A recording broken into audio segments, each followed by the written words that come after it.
And I said to myself that when I beat this injury, what am I going to do? What passions am I going to make come true? And I said, if I beat this injury to the best of my ability, I'm going to get a racehorse and I'm going to get my trainer's license.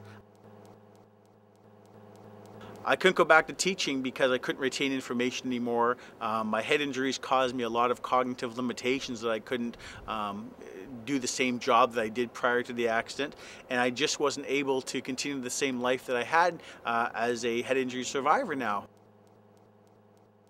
And the racetrack being here, Sandown, if it stays, which I pray it does, lets me live my dream on a daily basis. If this place shuts down or no longer can resume racing activity, then where does my dream go?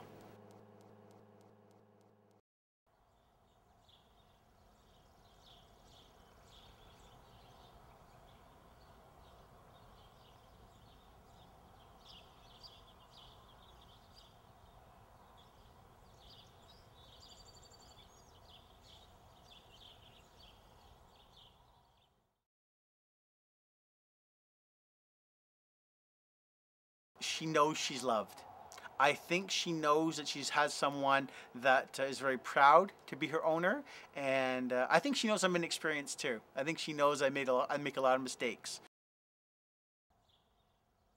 So just over 10 years ago, I remember waking up in a hospital bed, and my wife Jennifer at the time was there, and she looked at me, and I was a little bit scarred and things, and not really with it. Didn't know where I was, very dislocated in memory and things.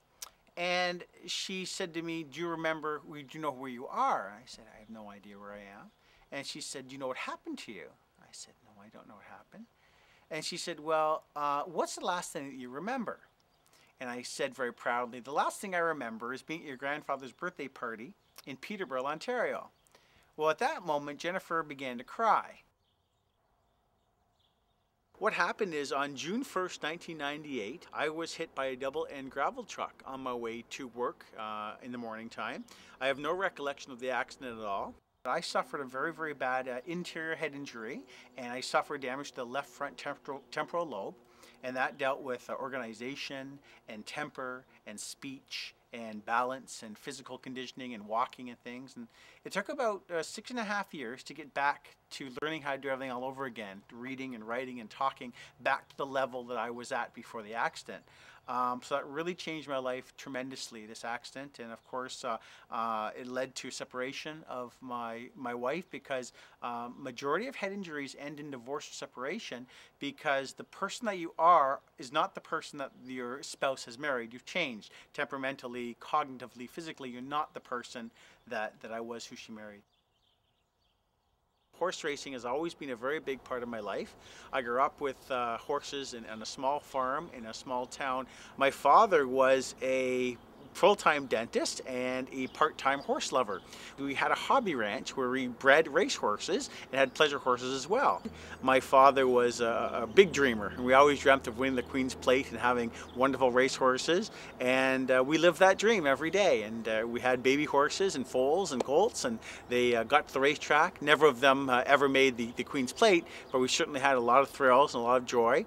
And now the ability to continue that love and to learn on a regular basis, and to finally have my trainer's license here in Victoria and work with standardbreds is an absolute dream come true. I love Sandown. It is a beautiful place. I think that the environment lends itself very well to not only the horses, but the lover of the horse game. The public can get very close to the actual action, as opposed to what can happen at Fraser Downs. They can't get close to the horses at all. Here they can get close to the paddock. They can have almost an intimate relationship with the horse. We're really in a state of demise here, I think, at Sandown, and I've seen a real decrease in the amount of people coming here and the interest in horse racing, as again, because there's so many other choices in the area of gambling and things to do.